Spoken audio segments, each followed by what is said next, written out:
বিগত কয়েক বছরে পশ্চিমা নিষেধাজ্ঞায় জর্জরিত ইরানের অর্থনীতি এরপরেও বিশ্ব দরবারে নিজেদের টিকিয়ে রেখেছে দেশটি, কিন্তু কোন মন্ত্রে ইরান এখনও নিজেদের টিকিয়ে রাখতে পেরেছে তা নিয়ে রয়েছে ব্যাপক কৌতূহল। রাষ্ট্রবিজ্ঞানীদের মতে আন্তর্জাতিক নিষেধাজ্ঞা আসলে কার্যকর হয় না। এসব নিষেধাজ্ঞা কোনো লক্ষ্যবস্তু হওয়া সরকারকে ক্ষমতাচ্যুত করতে পারে না, উল্টে তা সাধারণ নাগরিকদের জীবনকে অতিষ্ঠ করে তোলে। এরপরেও আমেরিকার নেতৃত্বে ইরানের ওপর নিষেধাজ্ঞার ব্যবহার কেবল বেড়েই চলেছে। ফলে অতি নির্ভরশীলতার কারণে এসব শাস্তিমূলক ব্যবস্থার কার্যকারিতা দিন দিন লোপ পাচ্ছে। ইরানের ওপর সাম্প্রতিক আমেরিকা ইরান যুদ্ধ সেই অসারতাকে আরও স্পষ্ট করে তুলেছে। এই সংঘাত মার্কিন নিষেধাজ্ঞাকে দুর্বল করার চলমান প্রক্রিয়াটিকে আরও ত্বরান্বিত করতে পারে। এটি ডি-ডলারাইজেশন বা ডলার বিমুখতা, পণ্য বিনিময় এবং হুন্ডির মতো অপ্রাতিষ্ঠানিক বিনিময় ব্যবস্থার মাধ্যমে আঞ্চলিক ও বৈশ্বিক খেলোয়াড়দের লেনদেনের পছন্দও বদলে দিতে পারে। সাধারণত বিশ্ব বাণিজ্যে ডলারের আধিপত্যকে কাজে লাগিয়ে বিভিন্ন দেশের ওপর নিষেধাজ্ঞা আরোপ করে আমেরিকা। এর ফলে ইরানের মতো নিষেধাজ্ঞায় থাকা দেশগুলো লেনদেন করতে পারে না, কারণ ক্রেতা ও বিক্রেতারা মূলত ডলারের মাধ্যমে অর্থ আদান প্রদান করে থাকেন। তবে বিকল্প পেমেন্ট পদ্ধতি হিসেবে বিশ্বজুড়ে ক্রিপ্টোকারেন্সির বিস্তার এই সমস্যার সমাধানের পথ খুলে দিয়েছে।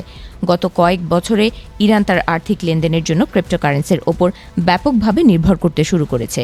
ব্লকচেইন তথ্য প্ল্যাটফর্ম চেইন অ্যানালাইসিসের একটি প্রতিবেদন অনুযায়ী 2025 সালে নিষেধাজ্ঞাপ্রাপ্ত পক্ষগুলোর কাছে ক্রিপ্টোকারেন্সির প্রবাহ নাটকীয়ভাবে বেড়েছে। 2024 সালে যেখানে এর পরিমাণ ছিল $5,900 কোটি, 2025 সালে তা 694% বৃদ্ধি পেয়ে রেকর্ড $15,400 কোটি পৌঁছেছে।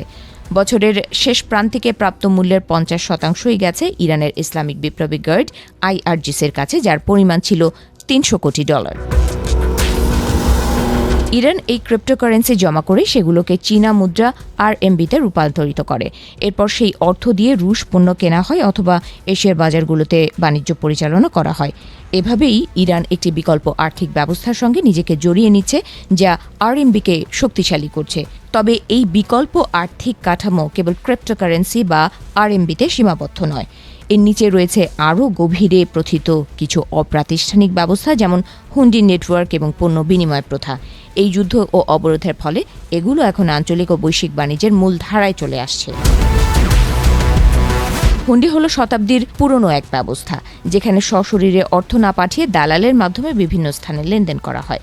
ইরানের ক্ষেত্রে শেশেল কোম্পানি বা ভুয়া প্রতিষ্ঠানের মাধ্যমে বিশ্বজুড়ে দালালেরা লেনদেন সম্পন্ন করে, যাতে সরাসরি ইরানের নাম কোথাও না আসে। এই প্রক্রিয়ায় কমিশন, কর্মসংস্থান ও অন্যান্য সুযোগ সুবিধা থাকায় প্রতিবেশী দেশগুলোরও একটি স্বার্থ কাজ করে। অর্থাৎ হুন্ডি কেবল ইরানকে নিষেধাজ্ঞা এড়াতেই সাহায্য করছে না, বরং আঞ্চলিক দেশগুলোকেও এই ব্যবস্থায় অংশীদার করে তুলছে। আর এই কৌশলেই ইরান বছরের পর বছর ধরে আমেরিকা ও এর পশ্চিমা মিত্রদের চাপিয়ে দেওয়া নিষেধাজ্ঞা কাটিয়ে টিকে রয়েছে বলে মনে করছেন বিশেষজ্ঞরা।